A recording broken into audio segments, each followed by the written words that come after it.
Iran మరియు Israel మధ్య ఆకాశం నుండి నిప్పులు కురుస్తున్నాయి. పూర్తి మిడిల్ ఈస్ట్ బారుద్ కుప్పపై కూర్చునుంది. మరియు ఇదే సమయంలో 2 వారాల సీజ్ ఫైర్ వార్తలు ప్రపంచానికి కొంచెం ఉపశమనాన్ని ఇచ్చాయి. కానీ ఉద్రిక్తత ఇంకా తగ్గలేదు. అమెరికా మరియు ఇరాన్ మధ్య కత్తులు నూరుకుంటున్నారు. యుద్ధ మేఘాలు కమ్ముకున్నాయి మరియు సప్లై చైన్ ఆగిపోతే ఆయిల్ మరియు గ్యాస్ ధరలు ఏమవుతాయో అని ప్రపంచమంతా ఊపిరి బిగబట్టి చూస్తోంది. కానీ ఈ భయంకరమైన గందరగోళం మధ్య భారత్ కోసం ఒక వార్త వచ్చింది. అది ప్రపంచాన్నే ఆశ్చర్యపరిచింది. ప్రపంచం ద్రవ్యోల్బణానికి భయపడుతున్నప్పుడు భారత్ తన కోసం ఒక మార్గాన్ని వెతుక్కుంది. అక్కడ గ్యాస్ కొరత ఉండదు మరియు ఖజానా కూడా ఖాళీ అవ్వదు. రష్యా భారత్కు ఒక ఆఫర్ ఇచ్చింది. ఇది వాషింగ్టన్ నుండి బీజింగ్ వరకు అలజడి సృష్టించింది. రష్యా భారత్కు నేరుగా 40% వరకు చౌకగా ఎల్ఎన్జీ అంటే లిక్విఫైడ్ న్యాచురల్ గ్యాస్ కొనుగోలు చేయమని బహిరంగ ఆహ్వానం పలికింది. ఇప్పుడు మీరు ఆలోచిస్తూ ఉండొచ్చు, ప్రపంచమంతా రష్యాపై ఆంక్షలు విధిస్తున్నప్పుడు, అమెరికా కళ్ళు ఎర్రజేస్తున్నప్పుడు రష్యా భారత్పై ఇంత దయగా ఎందుకుంది? ఇది కేవలం ఒక వ్యాపార ఒప్పందమా, లేక దీని వెనుక ఏదైనా పెద్ద దౌత్యపరమైన వ్యూహం దాగుందా?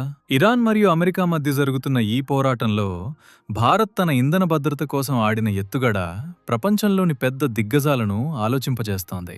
ఇది చిన్నపాటి డిస్కౌంట్ కాదు, 40% అంటే బిలియన్ల కొద్దీ డాలర్ల ప్రత్యక్ష పొదుపు. ఈ రోజు మనం ఈ పూర్తి విషయం యొక్క ప్రతి పొరను విప్పుదాం మరియు 2026 సంవత్సరం భారత్ యొక్క ఇంధన విధానానికి ఒక చారిత్రాత్మక మలుపుగా ఎలా నిలుస్తుందో మీకు వివరిస్తాం.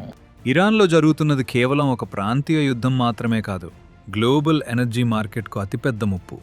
ఇజ్రాయెల్తో ఇరాన్ ఘర్షణ ప్రారంభమైనప్పుడు ప్రపంచం 2 భాగాలుగా విడిపోయింది. ఒకవైపు అమెరికా మరియు దాని మిత్రదేశాలు ఇరాన్ను పూర్తిగా ఒంటరిని చేయాలని చూస్తుంటే, మరోవైపు రష్యా మరియు చైనా వంటి దేశాలు ఈ అవకాశాన్ని వాడుకుంటున్నాయి. కానీ భారత్ వీటన్నింటికీ భిన్నంగా తన స్వతంత్ర మార్గాన్ని నిర్మించుకుంది. సీజ్ ఫైర్ యొక్క ఈ 2 వారాలను భారత్ తన తిజోరీని నింపుకోవటానికి మరియు భవిష్యత్తును సురక్షితం చేసుకోవటానికి ఉపయోగించుకుంది. రష్యా ఇచ్చిన ఆఫర్ యొక్క లోతును అర్థం చేసుకోండి. రష్యా వద్ద ప్రపంచంలోనే అతిపెద్ద గ్యాస్ నిల్వలున్నాయి. కానీ ఉక్రెయిన్ సంక్షోభం తర్వాత యూరప్ రష్యా గ్యాస్ తీసుకోవడం మానేసింది. రష్యాకి ఇప్పుడు కొత్త మరియు నమ్మకమైన మార్కెట్లు అవసరం. చైనా చేయి చాచింది, కానీ చైనాను పూర్తిగా నమ్మడం ప్రమాదకరమని రష్యాకు తెలుసు. ఇటువంటి సమయంలో భారత్ మాత్రమే ఒక విశాలమైన మార్కెట్ కాకుండా 2026లో రాకెట్ వేగంతో దూసుకుపోతున్న ఆర్థిక వ్యవస్థ కలిగిన దేశంగా మిగిలింది. రష్యా భారత్కు మరియు మరికొన్ని ఎంపిక చేసిన ఆసియా దేశాలకు ఒక ఆఫర్ ఇచ్చింది. అదేమిటంటే మార్కెట్ రేట్ కంటే 40% తక్కువ ధరకే తమ ఎల్ఎన్జీ గ్యాస్ను తీసుకోవచ్చని. ఈ వార్త మార్కెట్లోకి రాగానే గ్లోబల్ ఎనర్జీ హబ్లో నిశ్శబ్దం ఆవరించింది. 40% డిస్కౌంట్ అనేది మామూలు విషయం కాదు. మనం నేటి ఇంటర్నేషనల్ గ్యాస్ ప్రైసెస్ చూస్తే ఈ పొదుపు భారత్ యొక్క ఫారెక్స్ రిజర్వ్లకు ఒక బలమైన శక్తినిస్తుంది. భారత్ తన అవసరానికి దాదాపు 50% గ్యాస్ దిగుమతి చేసుకుంటుంది. ఆలోచించండి, ఒకవేళ ఆ దిగుమతిలో ఒక పెద్ద భాగం 40% చౌకగా లభిస్తే దేశంలోని ఫెర్టిలైజర్, విద్యుత్ మరియు సిఎన్జి ధరలపై ఎంత సానుకూల ప్రభావం పడుతుందో. ఇది నేరుగా సామాన్యుడి జేబుకు సంబంధించిన విషయం. ఇప్పుడు అమెరికా గురించి మాట్లాడుకుందాం. ప్రపంచ దేశాలు రష్యాతో వ్యాపారాన్ని తగ్గించుకోవాలని అమెరికా నిరంతరం ప్రయత్నిస్తోంది. కానీ భారత్ స్పష్టం చేసింది, తనకు ఇండియా ఫస్ట్ అంటే దేశహితమే అత్యున్నతమని. రష్యా మరియు భారత్ల ఈ స్నేహం ఈనాటిది కాదు, కానీ 2026లో ఈ స్నేహం ఇప్పుడు వ్యాపార భాగస్వామ్యం యొక్క కొత్త శిఖరానికి చేరుకుంది. అమెరికా మరియు ఇరాన్ మధ్య పెరుగుతున్న ఉద్రిక్తతలు గల్ఫ్ దేశాల నుండి వచ్చే సరఫరాను రిస్క్లో పడేశాయి. హార్ముజ్ జలసంధి అంటే స్ట్రెయిట్ ఆఫ్ హార్ముజ్ పై చిన్న ప్రభావం పడినా ప్రపంచమంతా గ్యాస్ కొరత ఏర్పడుతుంది. అటువంటి సమయంలో రష్యా నుండి వచ్చే గ్యాస్ భారత్కు ఒక రక్షణ కవచంలా పనిచేస్తుంది. రష్యా ఇచ్చిన ఈ ఆఫర్ ఆర్కిటిక్ ఎల్ఎన్జీ 2 ప్రాజెక్టుతో ముడిపడి ఉంది. ఇది రష్యా యొక్క అత్యంత ప్రతిష్టాత్మకమైన ప్రాజెక్ట్. దీనిపై పాశ్చాత్య దేశాలు కఠినమైన ఆంక్షలు విధించాయి. రష్యా తన గ్యాస్ను బయట అమ్ముకోకుండా ఉండేందుకు అమెరికా ఈ ప్రాజెక్టులతో సంబంధం ఉన్న షిప్పులు మరియు కంపెనీలపై ఆంక్షలు విధించింది. కానీ రష్యా ఇప్పుడు నేరుగా భారత్ను ఇందులో చేరమని ఆహ్వానించి అమెరికా ఆంక్షల గాలి తీసేసింది. భారత్కు ఇది తన గ్యాస్ పైప్లైన్ మరియు స్టోరేజ్ సామర్థ్యాన్ని పెంచుకోవడానికి ఒక అవకాశం. టెక్నికల్ భాషలో అర్థం చేసుకుంటే ఎల్ఎన్జీ అంటే లిక్విఫైడ్ న్యాచురల్ గ్యాస్ను చాలా తక్కువ ఉష్ణోగ్రత వద్ద చల్లబరిచి లిక్విడ్గా మారుస్తారు. తద్వారా దీనిని షిప్పుల ద్వారా ఒక దేశం నుండి మరొక దేశానికి పంపవచ్చు. భారత్ వద్ద ప్రస్తుతం చాలా పెద్ద ఎల్ఎన్జీ టెర్మినల్స్ ఉన్నాయి మరియు మనం మన సామర్థ్యాన్ని నిరంతరం పెంచుకుంటూనే ఉన్నాము. రష్యా నుండి వచ్చే ఈ చౌక గ్యాస్ నేరుగా మన టెర్మినల్స్కు చేరుకుంటుంది మరియు అక్కడి నుండి దేశంలోని మూలమూలలకు ఉన్న ఫ్యాక్టరీలు మరియు ఇళ్లకు వెళ్తుంది. దీనివల్ల కాలుష్యం తగ్గడమే కాకుండా మాటమాటికి ఆయిల్ మరియు గ్యాస్ సరఫరా ఆపేస్తామని బెదిరించే దేశాలపై మన ఆధారపడటం తగ్గుతుంది. చైనా ప్రస్తుతం భారత్ మరియు రష్యా మధ్య పెరుగుతున్న ఈ సమన్వయాన్ని చాలా నిశితంగా గమనిస్తోంది. రష్యా యొక్క చౌక ఇంధనంపై తనకే గుత్తాధిపత్యం ఉండాలని చైనా ఎప్పుడూ కోరుకుంది. కానీ రష్యా భారత్కు సమానమైన అంతకంటే మెరుగైన ఆఫర్ ఇచ్చి దక్షిణాసియాలో భారత్ మాత్రమే అత్యంత నమ్మకమైన భాగస్వామి అని స్పష్టం చేసింది. ఇది భారత్ యొక్క దౌత్య విజయం. మనం ఒకవైపు అమెరికాతో లోతైన రక్షణ ఒప్పందాలు చేసుకుంటున్నాము మరియు మరోవైపు రష్యా నుండి అత్యంత చౌకగా గ్యాస్ను కొనుగోలు చేస్తున్నాము. దీనినే బ్యాలెన్సింగ్ యాక్ట్ అంటారు. ఇది నేటి నవభారత్కు బాగా తెలుసు. ఈ పూర్తి ఒప్పందంలో అతిపెద్ద సస్పెన్స్ పేమెంట్ సిస్టమ్ గురించి. రష్యాపై ఇంటర్నేషనల్ బ్యాంకింగ్ సిస్టమ్ ఆంక్షలు ఉన్నందున భారత్ మరియు రష్యా ఇప్పుడు రూబుల్ ట్రేడ్ లేదా ఇతర ప్రత్యామ్నాయ పేమెంట్ గేట్వేలపై పనిచేస్తున్నాయి. 2026 నాటికి భారత్ యొక్క డిజిటల్ పేమెంట్ సిస్టమ్ ఎంత బలంగా ఉందంటే మనం ఇప్పుడు డాలర్పై ఆధారపడవలసిన అవసరం లేదు. మనం మన కరెన్సీలో వ్యాపారం చేయగల శక్తిని కలిగి ఉన్నాము మరియు రష్యా దీనికి పూర్తిగా అంగీకరించింది. ఇది డాలర్ ఆధిపత్యానికి కూడా ఒక పెద్ద సవాలు.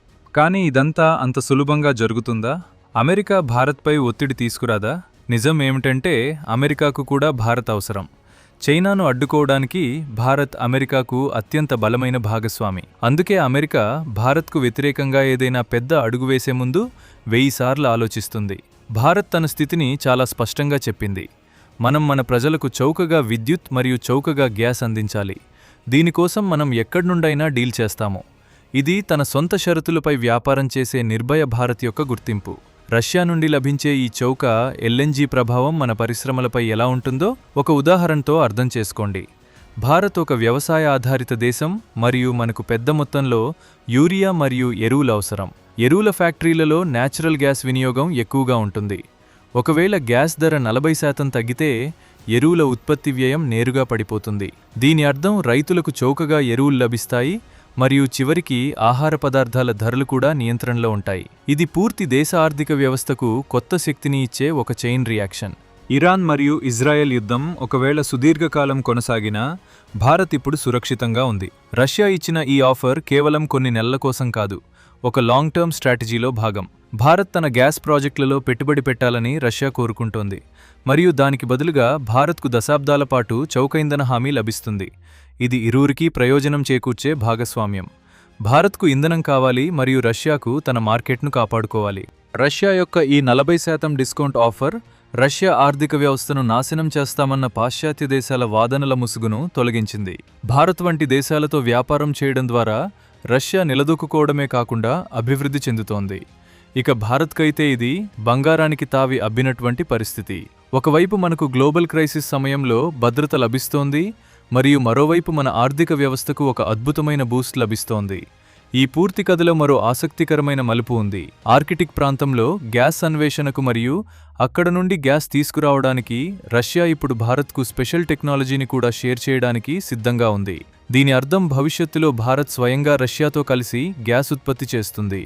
ఇది కేవలం కొనడం మరియు అమ్మడం అనే సంబంధం మాత్రమే కాదు, ఇప్పుడు ఇది ఒక జాయింట్ వెంచర్గా మారుతోంది. ఆలోచించండి, ప్రపంచం గ్యాస్ కోసం అలమటిస్తున్నప్పుడు భారత్ వద్ద తన స్నేహితుడు రష్యాతో కలిసి నిర్మించిన ఒక విశాలమైన గ్యాస్ నెట్వర్క్ ఉంటుంది. ఇరాన్ మరియు అమెరికా మధ్య ఉద్రిక్తతలు తగ్గే సూచనలు కనిపించడం లేదు. ప్రతిరోజు కొత్త ఆంక్షలు మరియు కొత్త బెదిరింపులు వినిపిస్తున్నాయి. కానీ భారత్ తన కిటికీని తెరిచింది. మనం ఇప్పుడు కేవలం గల్ఫ్ దేశాలపై ఆధారపడి కూర్చోలేదు, మనం మన ప్రత్యామ్నాయాలను పెంచుకున్నాము. ఇదే ఒక తెలివైన మరియు దూరదృష్టి కలిగిన దేశం యొక్క లక్షణం. మనం యుద్ధంలో భాగం కాదు, కానీ ఆ యుద్ధం వల్ల కలిగే ఆర్థిక నష్టాల నుండి మన దేశాన్ని రక్షించుకోవడానికి మనం పూర్తి సిద్ధంగా ఉన్నాము. రష్యా ఇచ్చిన ఈ ఆఫర్ గ్యాస్ వ్యాపారంలో ఉన్న భారత్లోని ప్రభుత్వ కంపెనీలకు కూడా ఒక పెద్ద లాటరీ లాంటిది. గెయిల్, ఓఎన్జీసీ మరియు ఇండియన్ ఆయిల్ వంటి కంపెనీలు ఇప్పుడు రష్యాతో నేరుగా సంప్రదింపులు జరుపుతున్నాయి. తద్వారా ఈ డీల్ను వీలైనంత త్వరగా కార్యరూపంలోకి తీసుకురావచ్చు.